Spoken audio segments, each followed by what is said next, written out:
Kita beralih ke informasi selanjutnya, Tribuners. Sebuah video yang menunjukkan seorang siswa SD kebal saat disuntik vaksin viral di media sosial. Dalam video yang beredar, saat disuntik vaksin petugas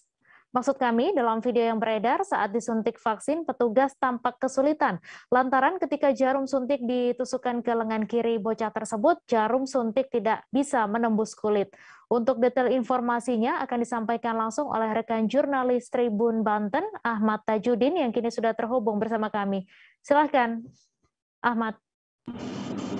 Baik, rekan Mei dan Tribuners, perlu diketahui bahwa seorang siswa SD yang diduga asal dari suku Baduy luar kebal saat disuntik vaksin viral di sosial media itu terjadi sekitar hari Minggu 6 Maret 2022 kemarin.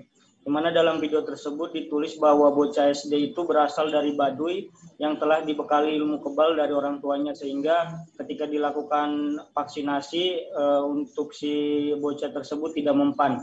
Namun ketika tribunbanten.com mencoba mengkonfirmasi video tersebut kepada Kepala Dinas Kesehatan Provinsi Banten, di mana Kepala Dinas Kesehatan Provinsi Banten, Ibu Ati sendiri mengatakan bahwa peristiwa itu tidak dilakukan oleh Dinkes Provinsi Banten, sebab Dinkes Provinsi Banten menurutnya tidak membantu kabupaten kota untuk melaksanakan vaksinasi kepada anak di usia 6 tahun sampai dengan 12 tahun.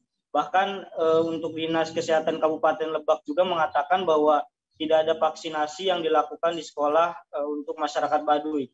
Kemudian hal itu juga sama disampaikan oleh Bupati Lebak, di mana Bupati Lebak, Ibu Iti Oktavia Jayabaya, juga telah dikonfirmasi oleh tribunbanten.com dan menyatakan bahwa video tersebut bukan dari Baduy, di mana video tersebut tidak ada laporan dari pihaknya yang menyatakan bahwa kegiatan vaksinasi itu berada di Baduy, sehingga Ibu Iti sendiri memastikan bahwa video tersebut bukan terjadi di Baduy atau di Kabupaten Lebak, Mei.